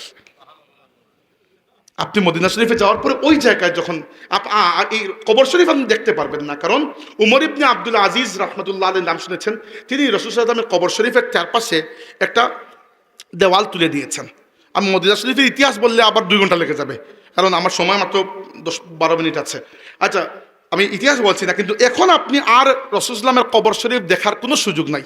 পৃথিবীর ইতিহাসের শেষ ব্যক্তি ইমাম সামহুদি রাহমাতুল্লাহ আলাইহি রাসূল সাল্লাল্লাহু আলাইহি ওয়াসাল্লামের কবর শরীফ দেখেছিলেন আজ থেকে 700-800 বছর আগে, যখন মদিনা শরীফের ওই যে মসজিদে নববী শরীফে আগুন লেগেছিল, আব্বাসী খেলাফতের সময় আগুন লেগেছিল, এবং রওজা শরীফের কিছু অংশ ভেঙে গিয়েছিল, তখন তারা ওইটাকে পুনরায় মেরামত করেছেন।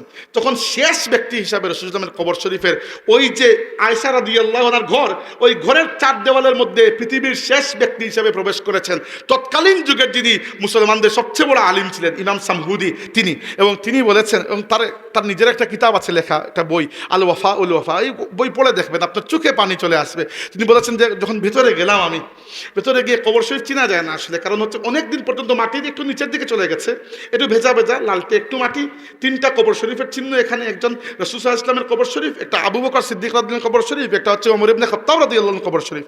তো তিনি বললেন, আমি ওইখানে গেলাম, যাওয়ার পরে ওইখানে যে সুগন্ধি আমি শুকলাম, পৃথিবীর মধ্যে এরকম কোনো সুগন্ধি নাই।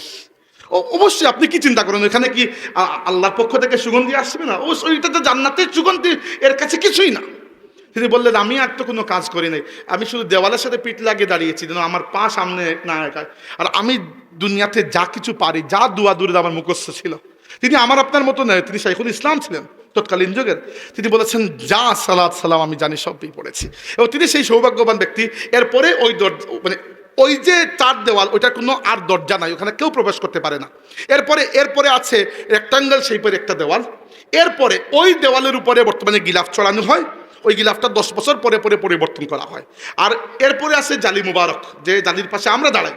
তো যারা ভিতরে যেতে পারেন তারা এই নয় যে একেবারে কবর শরীফের পাশে চলে যাবে, তারা আমাদের থেকে 2-3 হাত ভেতরে যান, গিয়ে তারা ওই যে জালি মুবারকের ভেতরে যান। আর মদিনার গভর্নমেন্ট ওই জালি মুবারকের ভেতর যখন পরিষ্কার করায় তখন সাধারণ পরিষ্কার কর্মীদেরকে দিয়ে পরিষ্কার করায় না, মদিনার শ্রেষ্ঠতম আলিম কারি হাফিজদেরকে দিয়ে এটা পরিষ্কার করানো হয়। এবং কাবা শরীফের গিলাফ যেভাবে 1 বছর পরে পরে পরিবর্তন করা হয়, রোজা শরীফের এই যে 2 নম্বর ওয়ালের উপরে যে গিলাফ, এর ভেতরে ঢোকার সুযোগ নাই। 2 নম্বর ওয়ালের উপরে যে গিলাফ, ওই গিলাফটা 10 বছর পরে পরে পরিবর্তন করা হয়। আর ওইটা পরিষ্কার করার জন্য তারা এরকম মানুষ প্রবেশ করায় যারা হাফিজে কোরআন, যারা কারি, যারা আলিম উলামা, সাধারণ পরিষ্কার কর্মী ভেতরে তারা যেতে দেয় না। তো এই হচ্ছে রোজা শরীফের একটা মোটামুটি স্ট্রাকচার আমি বললাম। তো রাসূল সাল্লাল্লাহু আলাইহি ওয়াসাল্লামকে যে জায়গায় শোয়ানো হয়েছে, আমরা জানি যে আমাদের নবী সাল্লাল্লাহু আলাইহি ওয়াসাল্লাম কবর শরীফে ওই বরজখী যে হায়াত আল্লাহর কাছ থেকে তিনি পেয়েছেন, ওই হায়াতে আল্লাহ রাসূল জিন্দা আছেন। কারণ রাসূল সাল্লাল্লাহু আলাইহি ওয়াসাল্লাম বলেছেন যে তোমরা আমার প্রতি বেশি করে দুরূদ পাঠ করো, বিশেষ করে জুমার দিন। একজন সাহাবী প্রশ্ন করলেন, ইয়া রাসূলুল্লাহ, যখন আপনাকে আমরা কবর শরীফে রেখে আসবো তখনও কি আপনি আমাদের দুরূদ শুনবেন? আল্লাহ রাসূল বললেন, হ্যাঁ। ফা ইন্না সালাতাকুম মা'রুদাতুন আলাইয়া, তোমাদের দুরূদকে আমার কাছে পৌঁছানো হবে। ফা ইন্নাল্লাহা হাররামা আলাল আরদি আন তাকুলা আজসাদাল আম্বিয়া, নবীদের দেহ ভক্ষণ করাকে আল্লাহ মাটির জন্য হারাম করে দিয়েছেন।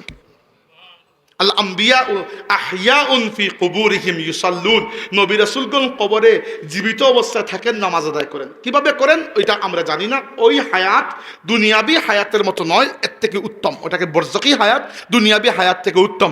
এমনকি আপনি যদি মদিনা শরীফ নাও যেতে পারেন, এখান থেকেও যদি সালাত সালাম পেশ করেন, আল্লাহ রাসূল বলেছেন সাল্লাল্লাহু আলাইহি ওয়াসাল্লাম, ইন্না লিল্লাহি মালাইকাতুন সাইয়াহিনা ফিল আরদি ইউবাল্লিগুনি মিন উম্মতি সালাম, আল্লাহর জমিনে আল্লাহর ফেরেশতারা ঘুরে বেড়ান, দুনিয়ার যে প্রান্তে আমার উম্মত আমার প্রতি সালাম পেশ করে, ফেরেশতারা সেই সালাম এসে পরিচয় দিয়ে আমার কাছে নিয়ে আসেন।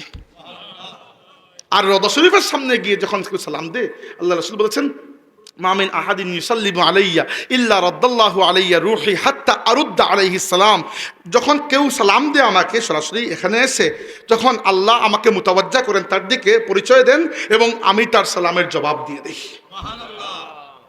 তবে যে কোনো জায়গা থেকে আপনি সালাম পৌঁছাতে পারেন আপনার নবীর কাছে। আপনার সালাম যে শুধু যাবে তা নয়, বেনামি সালাম নয়, এটা নাম ধরে সালাম যাবে যে অমুকের ছেলে অমুক ইয়া রাসূলুল্লাহ আপনার প্রতি 10 বার দুরূদ পাঠ করেছেন, অমুকের ছেলে অমুক আপনাকে সালাম দিয়েছেন। এই হচ্ছে মদিনা মুনাওয়ারা। আচ্ছা, এবার আসুন, এই রাওদাতুম মিন রিয়াদুল জান্নাহ ছাড়াও এখানে তো মসজিদ আছে, মসজিদ নববী। রাসূল সাল্লাল্লাহু আলাইহি ওয়াসাল্লাম বলেছেন যে সলাতুন ফি মসজিদি হাযা আফদালু মিন আলফি সলাতিন ফিমা সিওয়াহু ইল্লাল মাসজিদুল হারাম। মসজিদে হারাম মক্কা শরীফ, ওইখানে 1 রাকাত নামাজে 1 লক্ষ রাকাত নামাজের সওয়াব হয়, আর আমার এই মসজিদে 1 রাকাত নামাজে 1000 রাকাত নামাজের সওয়াব হয়।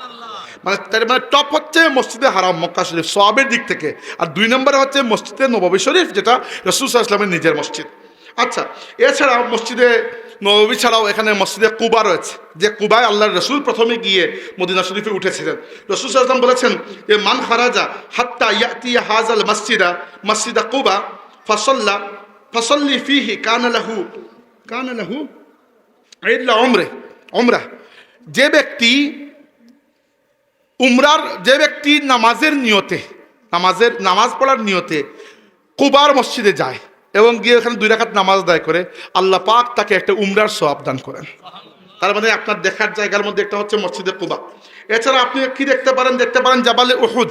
জাবালে উহুদ হচ্ছে, আপনি মসজিদে নববী শরীফ থেকে কিবলার দিক থেকে বের হবেন, কিবলার ঠিক উল্টা দিকে হচ্ছে, মাত্র 4-5 কিলোমিটার দূরে, খুব বেশি দূরে না, গাড়ি দিয়ে গেলে আপনি 10 রিয়াল হয়তো 15 রিয়াল লাগতে পারে, কিন্তু আপনি উহুদে যাবেন, কারণ আপনি গিয়ে অনুভব করতে পারবেন যে উহুদ আসলে জিন্দা। আল্লাহ রাসূল যখন উহুদকে দেখেছেন, উহুদকে হাত দিয়ে দেখিয়ে বলেছেন যে হাযা উহুদ জাবালুন ইউহিব্বুনা ওয়া নুহিব্বুহু, এই যে উহুদ পাহাড়, এই পাহাড় আমাদেরকে মহব্বত করে আর আমরাও তাকে মহব্বত করি। রাসূল সাল্লাল্লাহু আলাইহি ওয়াসাল্লামের জীবনের শেষ খুতবা আল্লাহ রাসূল দিয়েছেন কোন জায়গায়? শুহাদায়ে উহুদে গিয়ে। ওই উহুদে গিয়ে আপনি দেখবেন যে মানুষেরা উহুদের ময়দানে নিজের প্রাণটাকে আল্লাহর রাস্তায় কুরবান করে ইসলামকে জিন্দা রেখেছেন।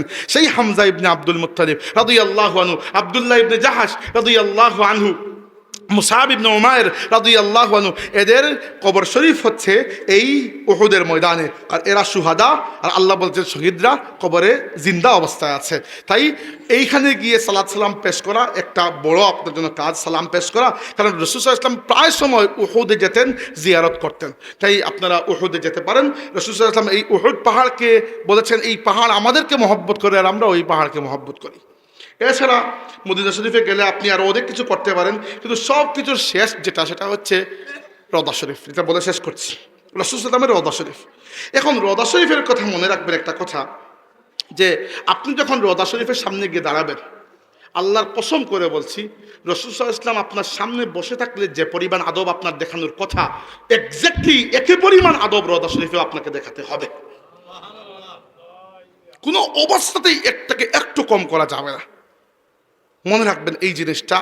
আমি বড় আফসোসের সাথে বলছি, আমাদের বাংলাদেশি অনেক ভাইয়েরা এটা বুঝেন না, যে একটা দরজা দিয়ে প্রবেশ করেন বাবে জিবরিল দিয়ে, আর বাবে বাকি দিয়ে বের হন। ওই পথে যাওয়ার সময় ঠিক বাম দিকে পড়ে রওজা শরীফ। একটু সময় তারা দাঁড়াতে দেয়, ওই একটু সময় আপনার হৃদয়টাকে হাতের মধ্যে পারলে এনে, মুখের মধ্যে পারলে এনে, মুখ থেকে নয় হৃদয় থেকে আল্লাহ রসুলকে সালাত সালাম পেশ করবেন। কিন্তু অনেক সময় দেখি আমাদের বাংলাদেশি ভারতীয় পাকিস্তানিরা পুরোটা সময় শুধু ভিডিও, ফেসবুকে লাইভ, আর এই সকল আলতু ফালতু কাজ ওইখানে গিয়ে দেওয়ার পরে মানে একটা দরজা দিয়ে ঢুকে আরেকটা দরজা দিয়ে বের হয়ে যান। জিজ্ঞেস করলে বলতেও পারবেন না রওজা শরীফ কোন পাশে ফেলে আসছে, কারণ কোনো আবেগ নাই। আবেগ থাকলে কীভাবে জানলেন না আবেগ সৃষ্টি হবে?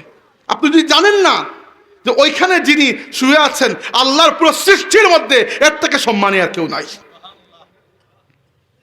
সেই রওজা শরীফের সামনে যাওয়ার পরে এই আদব দেখাতে হবে। আল্লাহর রাসূল সাল্লাল্লাহু আলাইহি ওয়াসাল্লাম একবার বসে আছেন, আবু বকর সিদ্দিক এবং উমর ইবনে ফারুক উমর ইবনে খাত্তাব রাদিয়াল্লাহু আনহুমার মধ্যে একটা বিষয়ে কথা কাটাকাটি হয়েছে। দুজনের মধ্যে কথা কাটাকাটি হতে হতে আওয়াজটা একটু উঁচু হয়ে গেছে। আল্লাহ পাক ওই আওয়াজ উঁচু হওয়াটাকেও প্রশ্রয় দেন নাই। আল্লাহ আয়াত নাযিল করেছেন, ইয়া আইয়ুহাল্লাযীনা আমানু লা তারফাউ আসওয়াতাকুম ফাওকা সাওতিন নবী ওয়া লা তাজহারু লাহু বিল কওলি কাজাহরি বা'দিকুম লিবা'দিন আন তাহবাতা আমালুকুম ওয়া আনতুম লা তাশউরুন। খবরদার আমার নবীর সামনে আওয়াজ উঁচু করবে না। একে অন্যের সাথে যেভাবে জুড়ে জুড়ে কথা বলো, আমার নবীর সাথে এভাবে বলবে না, নইলে তোমাদের ঈমান বরবাদ হয়ে যাবে, আমল বরবাদ হয়ে যাবে, তোমরা বুঝতেও পারবে না। এই রওজা শরীফের সামনে যাওয়ার পর এখনো এইভাবে আদবের সাথে যতটুকু আদব আপনার দ্বারা দেখানো সম্ভব, আমি জানি না কতটুকু আদব আপনি দেখাতে পারবেন, যতটুকু দেখানো সম্ভব ততটুকু আদবের সাথে গিয়ে হাজির হবেন। পরিষ্কার কাপড় পরে, দাঁত মিসওয়াক করে, ওযু অবশ্যই তো করবেন, সুগন্ধি ব্যবহার করে, ওইখানে গিয়ে ধাক্কা ধাক্কি চিল্লাফাল্লা প্রশ্নই উঠে না। আদবের সাথে ধীর আওয়াজে রাসূল সাল্লামের প্রতি সালাত সালাম পেশ করবেন, আসসালাতু ওয়াসসালামু আলাইকা ইয়া রাসূলুল্লাহ। এরপরে সালাম পেশ করবেন, আসসালামু আলাইকা ইয়া আবা বকর সিদ্দিক রাদিয়াল্লাহু আনহু, আসসালামু আলাইকা ইয়া উমর ইবনুল খাত্তাব রাদিয়াল্লাহু আনহু। কারণ আল্লাহর হাবিব ওইখানে একা নয়, তিনি তার দুই সাথীকে নিয়ে ওইখানে শুয়ে আছেন। এরপরে ঠিক বেরিয়ে যাবেন, বেরিয়ে গিয়ে বাবুল বাকি দিয়ে বের হবেন। বাবুল বাকি দিয়ে বের হয় ঠিক ডান দিকে ওই যে খালি এরিয়া, ওইখানে আবু আইয়ুব আনসারী রাদিয়াল্লাহু আনহুর ঘর ছিল, ওইখানে গিয়ে আল্লাহ রাসূল উঠেছেন। এখন ওখানে কিছু নাই, একটু সামনে দিকে এগিয়ে গিয়ে পাবেন আপনি বাকিউল গারকাদ, জান্নাতুল বাকি কবরস্থান। ওই কবরস্থানে অসংখ্য গণিত হাজারো সাহাবা এবং আহলুল বাইত শুয়ে আছেন। ওইখানে গিয়ে হৃদয় উজাড় করে তাদের প্রতি সালাম পেশ করবেন। সম্মানিত হাজিরিন, রাসূল সাল্লাল্লাহু আলাইহি ওয়াসাল্লাম আমাদেরকে সতর্ক করেছেন যে মদিনায় যাওয়ার পরে কোনো অবস্থাতেই যেন মদিনার মানুষের সাথে আমরা কোনো খারাপ ব্যবহার না করি।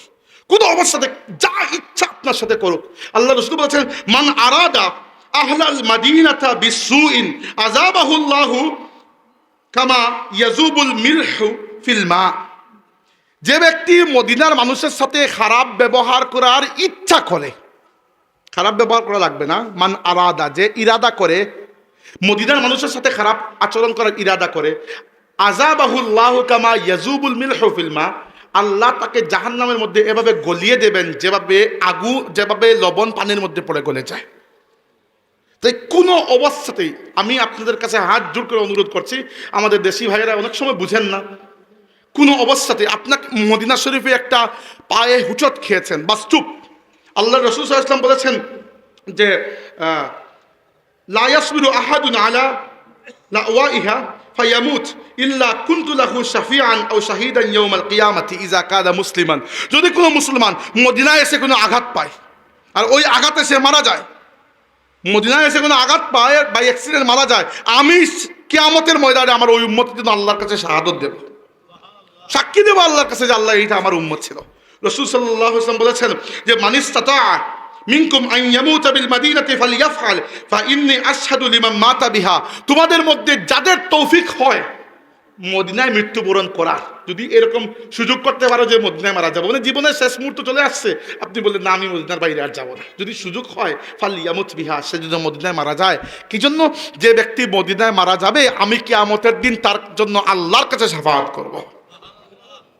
আল্লাহুম্মা, আল্লাহর কাছে দোয়া করেন আল্লাহ যেন আমাদেরকে হায়াতের শেষ পর্যায়ে পৌঁছার যখন আল্লাহর ইচ্ছা হয় আমাদেরকে দুনিয়া থেকে বিদায় দিতে, আল্লাহ যেন পাক মদিনায় আমাদেরকে মৃত্যুদান করেন। আমরা যেন জান্নাতুল বাকি কবরস্থানে রাসূল সাল্লাল্লাহু আলাইহি ওয়াসাল্লামের পা মুবারকের ঠিক সামনে আমাদেরকে যেন কবরস্থ করা হয়। আমরা বলি আল্লাহুম্মা আমিন।